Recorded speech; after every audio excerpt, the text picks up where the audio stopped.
वाहेगुरु जी का खालसा श्री वाहेगुरु जी की फतेह। विधि चंद छीना गुरु का छीना महान वर प्राप्त होए ने इस गुरसिख नूं।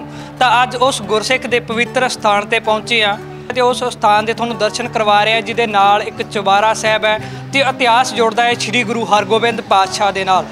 जदों संगतां दुशाले पेड़ करन वास्ते पट्टी शहर दे विच पहुंचदियां ने ते उन्हां तों दुशाले खोए जांदे ने तां ओह स्थान दे तुहानूं दर्शन करवावांगे जिथे विधि चंद बलदेव पट दे विच बैठ जांदा है। तां गुरु दी इन्नी महान किरपा बख्शिश हुंदी है तां उस नूं बलदेव पट दे विच भी आ ओह जिहड़ा सेक नहीं लगदा ते ओह तुहानूं उस पवित्र स्थान दे दर्शन करवाउणे आ तां इतिहास तों जाणू करवाउणे आ।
वाहिगुरु जी का खालसा वाहिगुरु जी की फतेह। आप जी इतिहासक शहर पट्टी विखे बहादुर बाबा विधि चंद साहब जी के पावन स्थानां दे दर्शन दीदार कर रहे हो।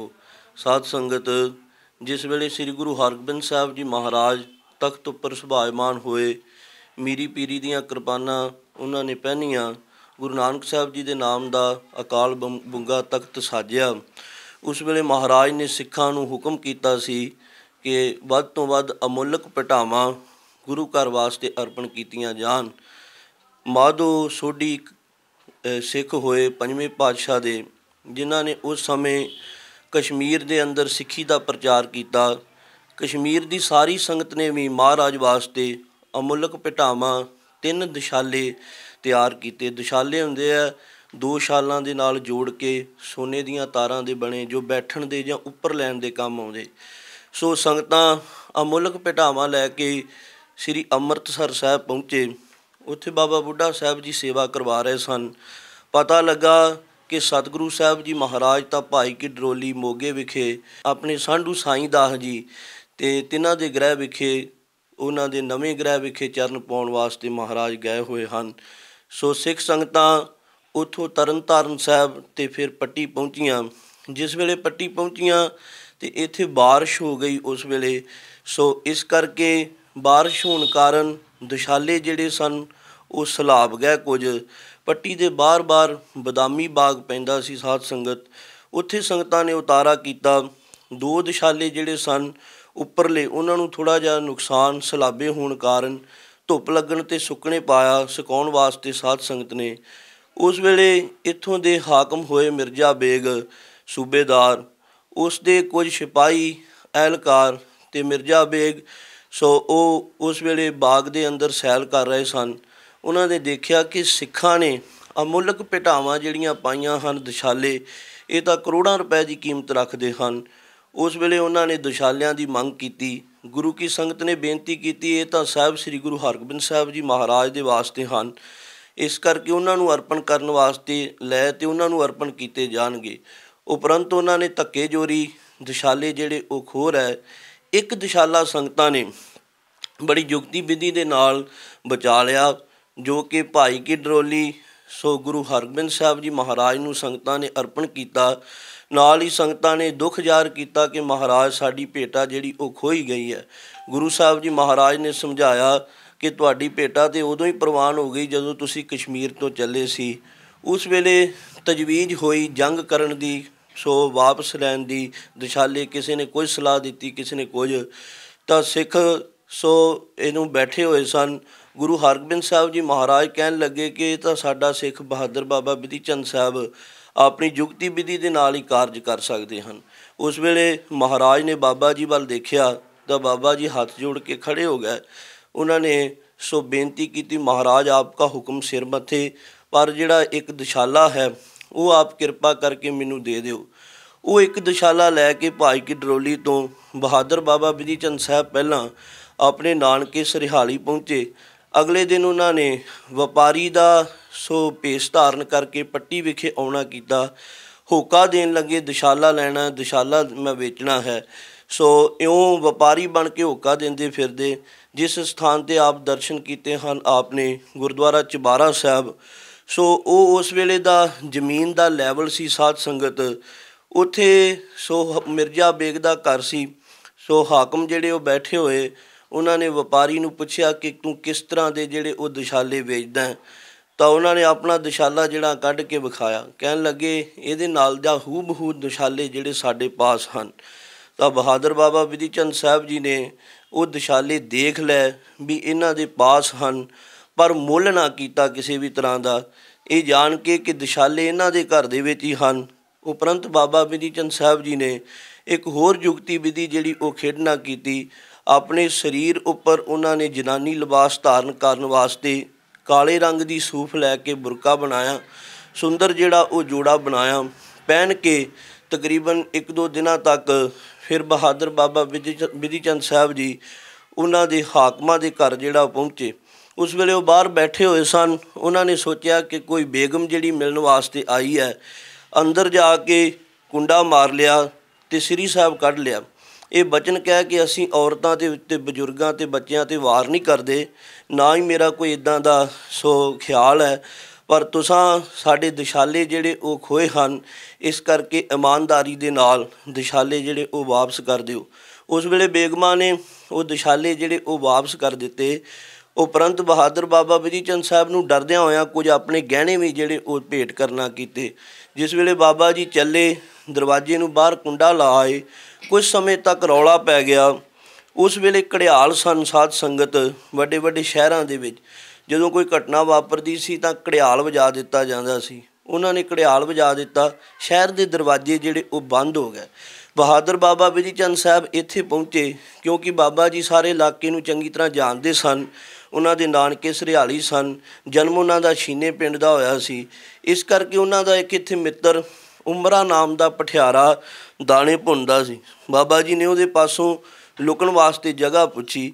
ਉਸ ਵੇਲੇ ਉਹਨੇ ਇਹ ਕਹਿਣਾ ਕੀਤਾ ਕਿ ਭਾਈ ਸਿੱਖਾ, ਇਸ ਵੇਲੇ ਤਾਂ ਮੇਰੇ ਪਾਸ ਪਾਠੀ ਹੈ। ਅਤੇ ਬਾਬਾ ਬਿਧੀ ਚੰਦ ਸਾਹਿਬ ਨੇ ਕਿਹਾ ਕਿ ਮੇਰਾ ਗੁਰੂ ਬੜਾ ਸਮਰੱਥ ਹੈ, ਤੂੰ ਪੱਠ ਚੁੱਕ, ਮੈਂ ਇਹਦੇ ਵਿੱਚ ਹੀ ਬਹਿ ਜਾਣਾ, ਤੂੰ ਆਪਣੀ ਕਿਰਤ ਜਿਹੜੀ ਇਹ ਕਮਾਈ ਹੈ, ਆਪਣਾ ਕੰਮ ਕਾਰ ਜਿਹੜਾ ਉਹ ਕਰੀ ਜਾਈਂ। ਉਸ ਵੇਲੇ ਬਾਬਾ ਬਿਧੀ ਚੰਦ ਸਾਹਿਬ ਨੇ ਇਹ ਬਚਨ ਜਿਹੜੇ ਉਹ ਗੁਰੂ ਸਾਹਿਬ ਦੀ ਬਾਣੀ ਦੇ ਪੜ੍ਹੇ। ਤਾਤੀ ਵਾਉ ਨਾ ਲੱਗੀ ਪਾਰ ਬ੍ਰਹਮ ਸਰਨਾਈ, ਚੌਗਿਰਦ ਹਮਾਰੇ ਰਾਮ ਕਰ, ਦੁੱਖ ਲੱਗਿਆ ਨਾ ਭਾਈ। ਗੁਰ ਕਾ ਬਚਨ ਬਸੈ ਜੀ ਨਾਲੇ, ਜਲ ਨਹੀਂ ਡੂਬੈ ਤਸਕਰ ਨਹੀਂ ਲੇਵੈ, ਭਾਏ ਨਾ ਸਾਕੇ ਜਾਲੇ। ਬਹਾਦਰ ਬਾਬਾ ਬਿਧੀ ਚੰਦ ਸਾਹਿਬ ਬਲ ਦੇ ਭੱਠ ਦੇ ਵਿੱਚ ਬੈਠ ਗਿਆ।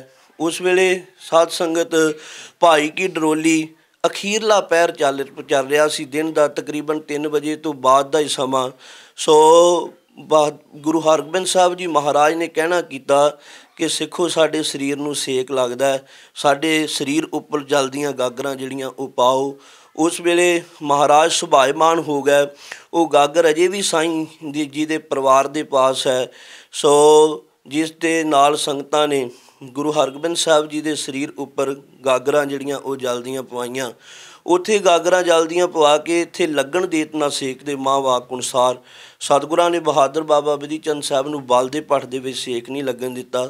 ਬਹਾਦਰ ਬਾਬਾ ਬਿਧੀ ਚੰਦ ਸਾਹਿਬ ਨੇ ਆਪਣਾ ਨਿਤਨੇਮ ਸ਼ਾਮ ਦਾ ਬਲ ਦੇ ਭੱਠ ਦੇ ਵਿੱਚ ਹੀ ਕਰਨਾ ਕੀਤਾ। ਜਿਸ ਵੇਲੇ ਸ਼ਾਮ ਹੋ ਗਈ, ਰਾਤ ਪੈ ਗਈ ਤਕਰੀਬਨ, ਉਸ ਵੇਲੇ 8 ਵਜੇ ਦਾ ਸਮਾਂ ਹੋਇਆ। ਫਿਰ ਬਾਬਾ ਜੀ ਨੇ ਸੋ ਪਠਿਆਰੇ ਨੂੰ ਕਹਿਣਾ ਕੀਤਾ ਕਿ ਮੈਨੂੰ ਕੋਈ ਬੁਰਢੀ ਦੇ ਲਿਬਾਸ ਦੇ ਆਪਣੇ ਜਿਹੜੇ ਉਹ ਕੱਪੜੇ ਲਿਆਣ ਕੇ ਦੇ ਆਪਣੀ ਮਾਤਾ ਦੇ। ਉਸ ਵੇਲੇ ਉਹਨੇ ਸੋ ਉਹ ਲਿਬਾਸ ਜਿਹੜਾ ਬੁਰਢੀ ਦਾ ਕੱਪੜੇ ਉਹ ਲਿਆਣ ਕੇ ਦਿੱਤੇ। ਬਹਾਦਰ ਬਾਬਾ ਬਿਧੀ ਚੰਦ ਸਾਹਿਬ ਬਾਹਰ ਆਏ। ਇੱਥੇ ਇੱਕ ਕੌਤਕ ਹੋਰ ਹੋਇਆ। ਗੁਰਬਾਣੀ ਦਾ ਇਹ ਮਾਂ ਵਾਕ ਹੈ, ਪਰਾਈ ਅਮਾਨ ਕਿਉਂ ਰੱਖੀਆ ਦਿੱਤੀ ਹੂੰ ਸੁਖ ਹੋਏ। ਜਿਹੜੇ ਦਸ਼ਾਲੇ ਗੁਰੂ ਘਰ ਦੇ ਸਨ ਉਹਨਾਂ ਦੀ ਰੱਖਿਆ ਤਾਂ ਸਤਿਗੁਰੂ ਸਾਹਿਬ ਨੇ ਕੀਤੀ, ਪਰ ਜਿਹੜੇ ਡਰਦਿਆਂ ਬੇਗਮਾਂ ਨੇ ਆਪਣੇ ਗਹਿਣੇ ਦੇ ਦਿੱਤੇ ਸਨ ਉਹਨਾਂ ਦੀ ਰੱਖਿਆ ਮਹਾਰਾਜ ਨੇ ਨਹੀਂ ਕੀਤੀ। ਉਹ ਪਿੰਗਲ ਕੇ ਸੋ ਭੱਠ ਦੇ ਵਿੱਚ ਜਿਹੜਾ ਉਹ ਸੋਨਾ ਇੱਕ ਪਾਸੇ ਇਕੱਠਾ ਹੋ ਗਿਆ। ਬਹਾਦਰ ਬਾਬਾ ਬਿਧੀ ਚੰਦ ਸਾਹਿਬ ਨੇ ਸੋ ਬੁਰੜੀ ਦਾ ਲਿਬਾਸ ਧਾਰਨ ਕੀਤਾ। ਇਹ ਬਚਨ ਕਹਿ ਉਮਰਾ ਨਾਮ ਦੇ ਪਠਿਆਰੇ ਨੂੰ ਕਿ ਆ ਥੱਲੇ ਕੁਝ ਕੀਮਤੀ ਸਮਾਨ ਜਿਹੜਾ ਰਹਿ ਗਿਆ ਇਹ ਕੱਢ ਕੇ ਤੂੰ ਆਪਣਾ ਨਿਰਵਾਹ ਕਿਤੇ ਹੋਰ ਕਰ ਲਈ, ਇਹ ਭੱਠ ਜਿਹੜਾ ਉਹ ਬੰਦ ਕਰ ਦੇਈਂ। ਉਸ ਵੇਲੇ ਬਾਬਾ ਜੀ ਇੱਧਰ ਚੱਲਦਿਆਂ ਹੋਇਆਂ ਅੱਗੇ ਲਲਕਾਰ ਸਾਹਿਬ ਗੁਰਦੁਆਰਾ ਪੈਂਦਾ ਹੈ ਸਾਧ ਸੰਗਤ, ਉੱਥੇ ਪਹੁੰਚੇ ਤਾਂ ਪੱਟੀ ਦਾ ਦਰਵਾਜ਼ਾ ਸੀ, ਇਸ ਕਰਕੇ ਪਹਿਰੇਦਾਰੀ ਸੀ।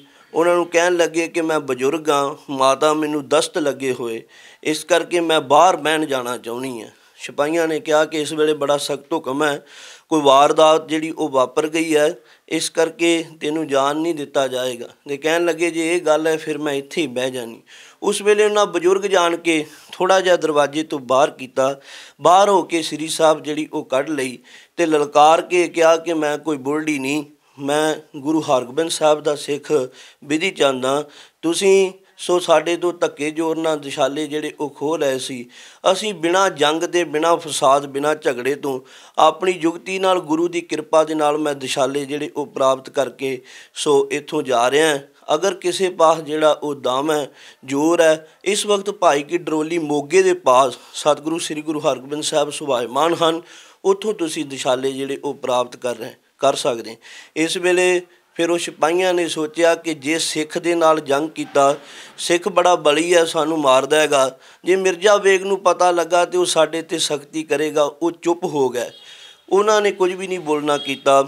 ਬਹਾਦਰ ਬਾਬਾ ਬਿਧੀ ਚੰਦ ਸਾਹਿਬ ਦਿਸ਼ਾਲੇ ਲੈ ਕੇ ਸੋ ਗੁਰੂ ਹਰਗੋਬਿੰਦ ਸਾਹਿਬ ਜੀ ਦੇ ਪਾਸ ਭਾਈ ਕੀ ਡਰੌਲੀ ਪਹੁੰਚੇ। ਮਹਾਰਾਜ ਨੇ ਆਪਣੇ ਸੀਨੇ ਨਾਲ ਲਾਇਆ, ਬੇਅੰਤ ਵਾਰ ਬਾਬਾ ਬਿਧੀ ਚੰਦ ਸਾਹਿਬ ਨੂੰ ਬਖਸ਼ਿਸ਼ ਕੀਤੇ, ਜਿਨ੍ਹਾਂ ਵਰਾਂ ਦੀ ਝੜੀ ਜਿਹੜੀ ਹੈ ਇਤਿਹਾਸ ਦੇ ਵਿੱਚ ਆਪਾਂ ਬਾਬਾ ਜੀ ਦੇ ਨਾਲ ਸਰਵਣ ਕਰਦੇ। ਬਿਧੀ ਚੰਦ ਸ਼ੀਨਾ ਗੁਰਸੀਨਾ ਸਦਾ ਗੁਰੂ ਕੇ ਰਸ ਮੈਂ ਪੀਨਾ, ਸਰਬ ਬਿਕਾਰਨ ਤੇ ਉਰਹੀਨਾ, ਹਮਰਾ ਔਰ ਆਨੰਦ ਕੋ ਦੀਨਾ, ਸਦਾ ਸਾਂਝ ਤੇਰੀ ਪੁਸ਼ਤੈਨੀ। ਪੁਸ਼ਤਾਂ ਦੀ ਸਾਂਝ ਜਿਹੜੀ ਉਹ ਬਾਬਾ ਬਿਧੀ ਚੰਦ ਸਾਹਿਬ ਜੀ ਦੇ ਨਾਲ ਗੁਰੂ ਹਰਗੋਬਿੰਦ ਸਾਹਿਬ ਜੀ ਨੇ ਪਾਉਣਾ ਕੀਤੀ ਹੈ। ਦੋ ਕਾਰਨਾਮੇ ਸਿੱਖ ਜਗਤ ਦੇ ਵਿੱਚ ਪੱਟੀਓਂ ਦਿਸ਼ਾਲੇ ਲਿਆਉਣੇ ਅਤੇ ਲਾਹੌਰੋਂ ਘੋੜੇ ਲਿਆਉਣੇ ਵੱਡੇ ਹਨ ਸਾਧ ਸੰਗਤ। ਇਹਦੇ ਵਿੱਚ ਇੱਕ ਕੌਤਕ ਹੋਰ ਜਿਹੜਾ ਵਾਪਰਿਆ, ਉਮਰਾ ਨਾਮ ਦਾ ਜਿਹੜਾ ਪਠਿਆਰਾ ਸੀ, ਉਹਨੇ ਦੇਖਿਆ ਕਿ ਐਡਾ ਵੱਡਾ ਕਾਂਡ ਹੋ ਗਿਆ, ਐਡੀ ਵੱਡੀ ਜਿਹੜੀ ਉਹ ਘਟਨਾ ਵਾਪਰ ਗਈ। ਅੱਗ ਦੇ ਵਿੱਚ ਬੈਠੇ ਹੋਏ ਦੀ ਰੱਖਿਆ ਕੀਤੀ ਸਿੱਖ ਦੀ ਮਹਾਰਾਜ ਨੇ, ਅਤੇ ਮੈਂ ਇਸ ਦੀ ਜਿਹੜਾ ਇਹ ਸੋਨਾ ਉਹ ਆਪਣੇ ਦੀ ਵਰਤੋਂ ਵਿੱਚ ਲਿਆਣ ਕੇ ਕਿਉਂ ਜਿਹੜਾ ਉਹ ਪਾਪਾਂ ਦਾ ਭਾਗੀ ਹੋਵਾਂ। ਉਸ ਵੇਲੇ ਉਹਨੇ ਉਹ ਜਿਹੜੀ ਕੀਮਤੀ ਸੋਨਾ ਸੀ ਉਹਦੇ ਨਾਮ ਦਾ ਭੱਠ ਸਾਹਿਬ ਦੇ ਨਾਲ ਖੂਹੀ ਲਾਉਣਾ ਕੀਤੀ, ਜਿਹਨੂੰ ਬਿਧੀਏ ਕੀ ਖੂਹੀ ਕਹਿੰਦੇ ਸਨ। ਸੋ ਉਸ ਵੇਲੇ ਸਾਰੇ ਲੋਕ ਜਿਹੜੇ ਉਹ ਤਕਰੀਬਨ ਥੋੜ੍ਹੇ ਸਮੇਂ ਤੱਕ 19ਵੀਂ ਸਦੀ ਦੇ ਵਿੱਚ ਵੀ ਉੱਥੋਂ ਜਿਹੜਾ ਉਹ ਜਲ ਜਿਹੜੇ ਉਹ ਲੋਕ ਵਰਤਦੇ ਰਹੇ। ਸੋ ਉਹਨਾਂ ਨੇ ਬਹਾਦਰ ਬਾਬਾ ਬਿਧੀ ਚੰਦ ਸਾਹਿਬ ਦੇ ਨਾਮ ਦੀ ਜਿਹੜੀ ਉਹ ਖੂਹੀ ਲਾਉਣਾ ਕੀਤੀ। ਉਪਰੰਤ ਇਹ ਜਿਹੜਾ ਭੱਠ ਸੀ ਉਹ ਸਿਲ ਲਾ ਕੇ ਬੰਦ ਕਰ ਦਿੱਤਾ। ਕੁਝ ਸਮੇਂ ਬਾਅਦ ਭਰਤ ਪੈਣੀ ਸ਼ੁਰੂ ਹੋ ਗਈ। ਇੱਥੇ ਫਿਰ ਸਮੇਂ ਅਨੁਸਾਰ ਸੋ ਘਾਹ ਮੰਡੀ ਲੱਗਣੀ ਸ਼ੁਰੂ ਹੋ ਗਈ ਸਾਧ ਸੰਗਤ, ਅਤੇ ਤਕਰੀਬਨ ਤੁਸੀਂ ਹਿਸਾਬ ਲਾਓ ਇਤਨੇ ਲੰਬੇ ਸਮੇਂ ਤੋਂ ਬਾਅਦ 1613 ਤੋਂ ਇਹ ਘਟਨਾਕ੍ਰਮ ਵਾਪਰਿਆ। ਦੋ ਵਾਰੀ ਗੁਰੂ ਹਰਗੋਬਿੰਦ ਸਾਹਿਬ ਉੱਥੇ ਭਾਈ ਕੀ ਡਰੋਲੀ ਗਏ, ਇੱਕ ਵਾਰੀ 1613 ਦੇ ਵਿੱਚ, ਇੱਕ ਵਾਰੀ 1631 ਵਿੱਚ। ਇੱਕ ਵਾਰੀ ਘੋੜਿਆਂ ਵਾਲਾ ਜੰਗ ਹੋਇਆ, ਇੱਕ ਵਾਰੀ ਬਹਾਦਰ ਬਾਬਾ ਬਿਧੀ ਚੰਦ ਸਾਹਿਬ ਜੀ ਦਾ ਇਹ ਜਿਹੜਾ ਪੱਟੀ ਦਾ ਸਾਕਾ ਸਾਧ ਸੰਗਤ ਇਹ ਜਿਹੜਾ ਵਾਪਰਨਾ ਕੀਤਾ ਹੈ। ਸੋ ਉਸ ਸਮੇਂ ਤੋਂ ਬਾਅਦ ਇਹ ਜਿਹੜਾ ਸਥਾਨ ਲੁਪਤ ਹੋ ਗਿਆ ਸੀ, ਗੁਪਤ ਹੋ ਗਿਆ ਸੀ। ਬਹਾਦਰ ਬਾਬਾ ਬਿਧੀ ਚੰਦ ਸਾਹਿਬ ਜੀ ਦੇ ਅੰਸ਼ ਬੰਸ਼ ਦੇ ਸਤਿਕਾਰਯੋਗ 10ਵੇਂ ਜਾਨਸ਼ੀਨ ਮਹਾਂਪੁਰਖ ਸੱਚਖੰਡ ਵਾਸੀ ਬਾਬਾ ਸੋਹਣ ਸਿੰਘ ਜੀ ਇਸ ਸਥਾਨ 'ਤੇ ਆਣ ਕੇ ਸੁਭਾਇਮਾਨ ਹੋਏ। ਉਹਨਾਂ ਨੇ ਬਚਨ ਕਹਿ ਕੇ ਇੱਥੇ ਸਾਡੇ ਵੱਡਿਆਂ ਦੀ ਜਿਹੜੀ ਉਹ ਯਾਦਗਾਰ ਹੈ, ਇੱਥੇ ਸਾਡੇ ਵੱਡੇ ਬਲ ਦੇ ਭੱਠ ਦੇ ਵਿੱਚ ਬੈਠੇ ਸਨ। ਉਹਨਾਂ ਨੇ ਸਥਾਨ ਪ੍ਰਗਟ ਕੀਤਾ। 1980 ਦੇ ਵਿੱਚ ਸੱਚਖੰਡ ਵਾਸੀ ਸੰਤ ਬਾਬਾ ਦਇਆ ਸਿੰਘ ਜੀ ਮਹਾਨ ਨਿਰਮਲ ਪਵਿੱਤਰ ਆਤਮਾ ਬਾਬਾ ਬਿਧੀ ਚੰਦ ਸਾਹਿਬ ਜੀ ਦੀ ਸੋ ਅੰਸ਼ ਬੰਸ਼ ਦੇ 11ਵੇਂ ਜਾਨਸ਼ੀਨ ਉਹਨਾਂ ਦੀ ਦੇਖ ਰੇਖ ਦੇ ਅੰਦਰ ਭੱਠ ਸਾਹਿਬ ਜਿਹੜਾ ਉਹ ਪ੍ਰਗਟ ਹੋਇਆ। ਉਸ ਤੋਂ ਗੁਰਦੁਆਰਾ ਭੱਠ ਸਾਹਿਬ ਉਸ ਸਮੇਂ ਤੋਂ ਗੁਰਦੁਆਰਾ ਚੁਬਾਰਾ ਸਾਹਿਬ, ਗੁਰਦੁਆਰਾ ਲਲਕਾਰ ਸਾਹਿਬ ਦੀਆਂ ਸੇਵਾਵਾਂ ਬਾਬਾ ਜੀ ਦੀ ਅੰਸ਼ ਬੰਸ਼ ਜਿਹੜੀ ਉਹ ਚੜ੍ਹਦੀ ਕਲਾ ਦੇ ਨਾਲ ਕਰਵਾ ਰਹੀ ਹੈ। ਮੌਜੂਦਾ ਸਮੇਂ ਸਤਿਕਾਰਯੋਗ ਮਹਾਂਪੁਰਖ ਸੰਤ ਬਾਬਾ ਗੁਰਬਚਨ ਸਿੰਘ ਜੀ ਸੁਰ ਸਿੰਘ ਵਾਲੇ ਅੰਸ਼ ਬੰਸ਼ ਬਾਬਾ ਬਿਧੀ ਚੰਦ ਸਾਹਿਬ ਚੜ੍ਹਦੀ ਕਲਾ ਦੇ ਨਾਲ ਤੋਂ ਇਸ ਸਥਾਨ ਦੀਆਂ ਸੇਵਾਵਾਂ ਜਿਹੜੀਆਂ ਉਹ ਕਰਵਾ ਰਹੇ ਹਨ। ਅੱਸੂ ਮਹੀਨੇ ਦੇ ਅਖੀਰਲੇ ਐਤਵਾਰ ਬਾਬਾ ਜੀ ਦੀ ਯਾਦ ਦੇ ਅੰਦਰ ਬੜਾ ਭਾਰੀ ਜਿਹੜਾ ਉਹ ਸਾਲਾਨਾ ਜੋੜ ਮੇਲਾ ਲੱਗਦਾ ਹੈ, ਜੋ ਸੱਚਖੰਡ ਵਾਸੀ ਬਾਬਾ ਦਇਆ ਸਿੰਘ ਜੀ ਨੇ ਅੰਤਰ ਆਤਮਿਕ ਗਿਆਨ ਦੇ ਨਾਲ ਪ੍ਰਗਟ ਕੀਤਾ। ਸਰਬੱਤ ਸੰਗਤ ਦਾ ਧੰਨਵਾਦ। ਡੇਲੀ ਪੋਸਟ ਦੇ ਜਿਤਨੇ ਵੀ ਗੁਰਮੁਖ ਪਿਆਰੇ ਆਪ ਕਵਰੇਜ ਕਰਨ ਵਾਸਤੇ ਅਸਥਾਨ ਦੇ ਦਰਸ਼ਨ ਕਰ ਰਹੇ ਹੋ, ਸਰਬੱਤ ਗੁਰਮੁਖ ਪਿਆਰਿਆਂ ਦਾ ਧੰਨਵਾਦ। ਵਾਹਿਗੁਰੂ ਜੀ ਕਾ ਖਾਲਸਾ, ਵਾਹਿਗੁਰੂ ਜੀ ਕੀ ਫਤਿਹ।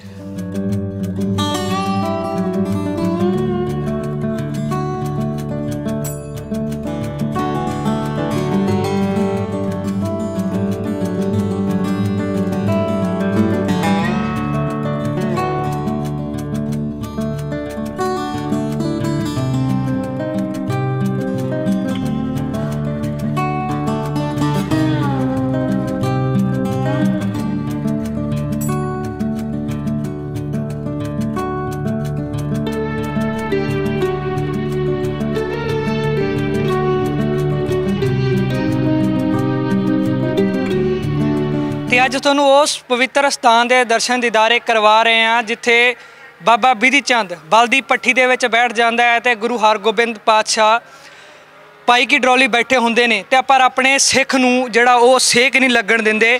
ਤਾਂ ਭਾਈ ਕੀ ਡਰੋਲੀ ਬੈਠੇ ਗੁਰੂ ਦੀ ਬਖਸ਼ਿਸ਼ ਤੁਸੀਂ ਦੇਖ ਸਕਦੇ ਹੋ, ਜਿੱਥੇ ਉਹਨਾਂ ਦੇ ਉੱਪਰ ਪਾਣੀ ਦੀਆਂ ਗਾਗਰਾਂ ਭਾਈ ਕੀ ਡਰੋਲੀ ਪਾਈਆਂ ਜਾਂਦੀਆਂ ਨੇ, ਪਰ ਜਿਹੜੀ ਉਹਦੀ ਠੰਡ ਹੈ ਉਹ ਬਲ ਦੇ ਪੱਠ ਦੇ ਵਿੱਚ ਉਸ ਸਿੱਖ ਨੂੰ, ਉਸ ਭਾਈ ਦੇ ਸਿੱਖ ਨੂੰ ਜਿਹਦਾ ਭਰੋਸਾ ਦੇਖਣ ਵਾਲਾ ਹੈ, ਬਿਧੀ ਚੰਦ ਦਾ ਭਰੋਸਾ ਜੋ ਗੁਰੂ ਮਹਾਰਾਜ 'ਤੇ ਭਰੋਸਾ ਕਰਕੇ ਇੱਕ ਬਲ ਦੇ ਪੱਠ ਦੇ ਵਿੱਚ ਬੈਠ ਜਾਂਦਾ ਹੈ। ਤਾਂ ਇੱਥੋਂ ਜਿਹੜੇ ਦਿਸ਼ਾਲੇ ਉਹ ਮੁਗਲਾਂ ਨੇ ਚੋਰੀ ਕੀਤੇ ਹੁੰਦੇ ਨੇ ਤੇ ਉਹ ਦਿਸ਼ਾਲੇ ਬਚਾਉਣ ਵਾਸਤੇ, ਦਿਸ਼ਾਲੇ ਵਾਪਸ ਲਿਆਉਣ ਵਾਸਤੇ ਜਿਹੜੀ ਆ ਉਹ ਇਸ ਜਗ੍ਹਾ ਦੇ ਉੱਪਰ ਬਲ ਦੇ ਪੱਠ ਦੇ ਵਿੱਚ ਬੈਠ ਜਾਂਦਾ ਤੇ ਉਸ ਸਮੇਂ ਜਿਹੜਾ ਪੱਟੀ ਸ਼ਹਿਰ ਨੂੰ ਚਾਰੇ ਪਾਸਿਓਂ ਘੇਰਾ ਪੈ ਜਾਂਦਾ ਹੈ। ਤਾਂ ਇਹ ਇਤਿਹਾਸ ਸੀ ਭਾਈ ਬਿਧੀ ਚੰਦ ਦਾ ਜੋ ਬਲ ਦੇ ਪੱਠ ਦੇ ਵਿੱਚ ਬੈਠਦੇ ਨੇ।